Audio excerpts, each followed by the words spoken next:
Good morning, good afternoon, good evening. आप जहां भी हैं, पास्टर राजकुमार का प्यार भरा नमस्कार। जय मसीह की। आज मैं बहुत ही आनंदित हूं, एक बार फिर परमेश्वर के जीवित कलाम को लेकर मैं आपके पास आ पाया। मैं आशा करता हूं आप सब अपने स्थानों पर आशीषित होंगे, कुशल होंगे, और मेरी प्रार्थना है परमेश्वर आज के इस वचन मनन के द्वारा आपके जीवन में अद्भुत कामों को प्रकट करना प्रारंभ करें। आज के मेरे संदेश का शीर्षक है, जिस किताब को आपने समाप्त समझ लिया, परमेश्वर कुछ नए अध्यायों को उस पर जोड़ना चाहता है। A new chapter added in your finished book. यूहन्ना रचित सुसमाचार उसके 11 अध्याय, उसके कुछ भागों को मैं आपके सामने रखूंगा। प्रभु यीशु एक परिवार से बहुत प्रेम करते हैं और वो परिवार भी यीशु से प्रेम करता है। 3 लोग उस घर में हैं। 2 बहनें हैं, मार्था और मरियम। एक भाई है लाजर। समस्या क्या है? लाजर बहुत बीमार हो गया। और जब ऐसा हुआ तो देखिए सबसे पहले इन बहनों ने क्या किया। उस 11 अध्याय यूहन्ना रचित सुसमाचार उसका 2 और 3 वचन। यह वही मरियम थी जिसने प्रभु पर इत्र डालकर उसके पांवों को अपने बालों से पोंछा था। इसी का भाई लाजर बीमार था। सो उसकी बहनों ने उसे कहलवा भेजा, हे प्रभु देख, जिससे तू प्रीति रखता है वह बीमार है। एक बड़ी समस्या जब हुई तो सबसे पहला काम जो उन्होंने किया, उन्होंने अपने निवेदन को यीशु के पास पहुंचाया।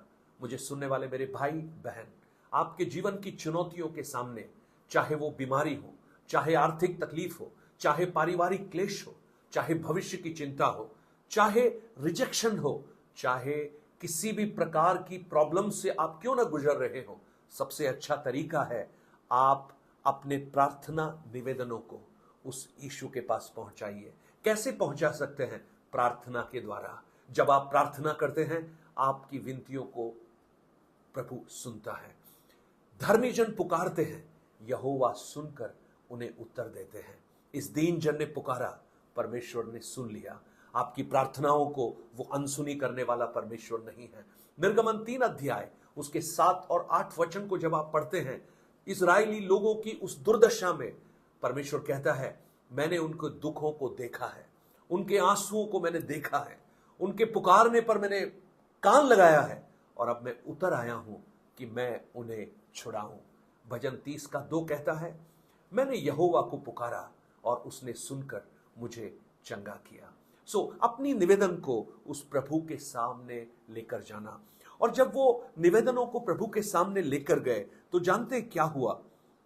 प्रभु यीशु को तुरंत आना चाहिए था, परंतु यीशु 2 दिन और उस स्थान पर रुक गए। 2 दिन और रुक गए।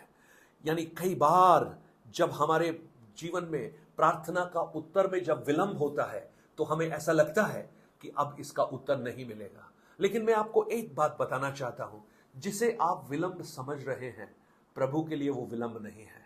मनुष्य की दृष्टि में जो कार्य आपको लगता है देरी हो रही है, वो प्रभु कभी देर नहीं करता। He never delays. वो सही समय पर अपने कार्यों को प्रकट करता है। और आज मैं आपको इन वचनों के द्वारा प्रोत्साहन देना चाहता हूं। अगर आपको लग रहा है देरी हो गई है, बहुत कामों में देरी, आप सोच सकते हैं नौकरी मिलने में देरी हो गई, शादी होने में देरी हो गई, बच्चे होने में देरी हो गई, प्रमोशन मिलने में देरी हो गई, भविष्य में आप आगे बढ़ने में देरी हो रही है और आगे बढ़ रहे हैं, आप लेट हो रहे हैं। लेकिन मैं आपको कहूं, अगर आपने उस प्रभु से प्रेम किया है और प्रभु अगर आपसे प्रेम करते हैं तो आपके जीवन में देरी नहीं होगी। जो प्रभु करेगा समय पर करेगा। और देखिएगा, जब उस वचनों को जब आप आगे पढ़ते जाएंगे, उस पूरे अध्याय को आप पढ़िए, उसके 21 वचन और 32 वचन में, दोनों में मार्था और मरियम दोनों आकर जानते क्या कहती है? मार्था कहती है, हे प्रभु, यदि तू यहां होता तो मेरा भाई नहीं मरता। और 32 वचन में मरियम भी यही कहती है कि यदि तू यहां होता तो मेरा भाई नहीं मरता। हम कई बार ये सोचते हैं, काश ऐसा हो जाता, लेकिन मैं आपको बताना चाहता हूं, ऐसा मत सोचिए काश ऐसा हो जाता। प्रभु यीशु है तो सब मुमकिन है, सब कुछ संभव है। क्योंकि उसके लिए कोई कार्य कठिन नहीं है। और देखिएगा यीशु अब कहां पहुंच गए। यीशु कब्र के सामने पहुंचे। कब्र के सामने लाजर को मरे हुए 4 दिन बीत चुके हैं, 4 डेज। कंडोलेंस मीटिंग खत्म हो गया है, 3 दिन का मीटिंग खत्म हो गया है। जो दुखी लोग थे वो अपने अपने घर जाना शुरू हो गए हैं, लेकिन यीशु उसके बाद पहुंचे। आप जो सोच रहे हैं देरी, प्रभु के लिए देरी नहीं। और जब उस कब्र के पास पहुंचे, एक बड़ा पत्थर वहां पर रखा हुआ है। यीशु ने कहा, इसे हटाओ। Praise the Lord. वो रुकावट है, वो पत्थर एक रुकावट है उस लाजर को बाहर निकलने के लिए, इसलिए उस पत्थर को हटाओ। आज मैं प्रभु से प्रार्थना करता हूं, आपके जीवन में ये शब्द उत्पन्न हो और प्रभु आपके जीवन की उन आशीषों को रोकने वाले हर एक पत्थरों को कहे, हटाओ, उसे दूर करो, उसे दूर करो। और पत्थर जब हटा दिया, यीशु उस कब्र के सामने पहुंचे और ऊंचे शब्द से पुकार कर कहा, हे लाजर, बाहर निकल आ। 4 दिन का मरा हुआ लाजर एक शब्द सुनकर बाहर निकल आया। Praise the Lord. एक शब्द सुनकर बाहर निकल आया। जो आपने सोचा था समाप्त हो गया, जिसको कब्र में रखकर सील कर दिया, लेकिन यीशु का एक शब्द उसको बाहर निकाल कर ले आया।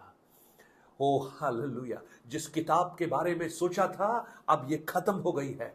लाजर एक इतिहास बन गया है। लोगों ने बात की होगी, लाजर था, अच्छा व्यक्ति था, लेकिन अब नहीं रहा। ही बिकम ए हिस्ट्री, एक हिस्ट्री बन गया। उसकी चैप्टर, उसकी बुक बंद हो गई। लेकिन मैं आपको बताना चाहता हूं, जहां यीशु है वो आपकी बंद किताबों में, जो समाप्त हुई किताबों में, नए अध्यायों को जोड़ना प्रारंभ करता है। अगर आप 12 अध्याय उसके दूसरे वचन को आप पढ़ेंगे, वहां पर लिखा है, वहां उन्होंने उनके लिए भोजन तैयार किया। मार्था सेवा कर रही थी और लाजर उनमें से एक था जो उसके साथ भोजन करने के लिए बैठा था। वाओ, एक नया अध्याय। कब्र में मानो अध्याय समाप्त हो गया, लेकिन यीशु की उपस्थिति ने एक नए अध्याय को वहां पर जोड़ दिया।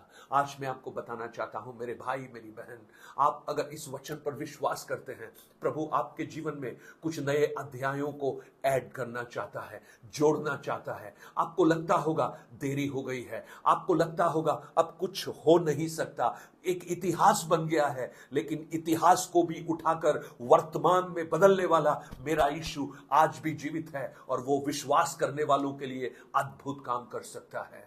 क्या आप मेरे साथ प्रार्थना करेंगे?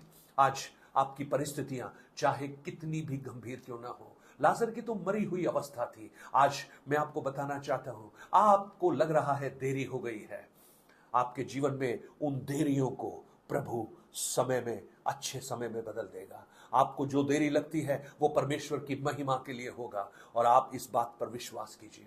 आइए मेरे साथ प्रार्थना कीजिए और मैं प्रार्थना करूंगा और मैं विश्वास करता हूं इस प्रार्थना के मध्य में कुछ लोग उस प्रभु के अद्भुत अलौकिक कार्यों को उनके जीवन में होता हुआ देखें। 1 मिनट आइए मेरे साथ मिलकर प्रार्थना कीजिए। स्वर्गीय पिता, हम आपको धन्यवाद देते हैं। प्रभु यीशु आज से 2000 साल पहले बैथनिया के उस गांव में पहुंचे और मेरी प्रार्थना है आज वही यीशु जो कल, आज और युगान युग एक समान है, आज इन वचनों को सुनने वाले मेरे भाई बहन बुजुर्ग बच्चों के जीवन में पहुंच जाए। और जैसे उस कब्र के बाहर खड़े होकर उसने कहा, लाजर बाहर निकल, आज होने दे कुछ कब्र में से कुछ बातें बाहर निकलनी शुरू हो जाएं। कुछ बातें जो बंद हो गई थी, जो समाप्त हो गई थी, ठंडे बस्ते में चली गई थी, वो वापस आना शुरू हो जाएं और जो इतिहास बन गया था वो वापस वर्तमान होना शुरू हो जाए। मेरी प्रार्थना है प्रभु, आप अपने लोगों के लिए अनुग्रह और आशीष का रास्ता खोलिए। धन्यवाद, आपने प्रार्थना को सुना है। विश्वास करने वालों के लिए आज भी आप अद्भुत करने वाले ईश्वर हैं, क्योंकि आपने अब्राहम से कहा, क्या मेरे लिए कोई कार्य कठिन है? आपसे कठिन कुछ भी नहीं है। धन्यवाद, आपने हमारी इस प्रार्थना को सुना। यीशु मसीह के नाम से मांगता हूं पिता, amen amen. God bless you. परमेश्वर आपको आशीष दे। इन वचनों को आप विश्वास कीजिए और ये वचन आपके जीवन में प्रकट होना शुरू हो जाए, एक्टिव होना शुरू हो जाए। Praise the Lord. और जब आपको परमेश्वर अद्भुत छुटकारा दे, आप मुझे जरूर टेक्स्ट कीजिएगा, जरूर मैसेज कीजिए कि परमेश्वर ने मेरे लिए अद्भुत काम किया है। बहन, आपके लिए प्रभु कर रहा है। भाई, आपके लिए प्रभु कर रहा है। नौजवान, आपके लिए प्रभु कर रहा है। कुछ बातों को वो वापस खोल रहा है। God bless you. अगर आप इन वचनों के द्वारा आशीषित हैं, इस मैसेज को आप औरों तक भेजिए और इस चैनल को सब्सक्राइब करना मत भूलिए। God bless you. Have a blessed day.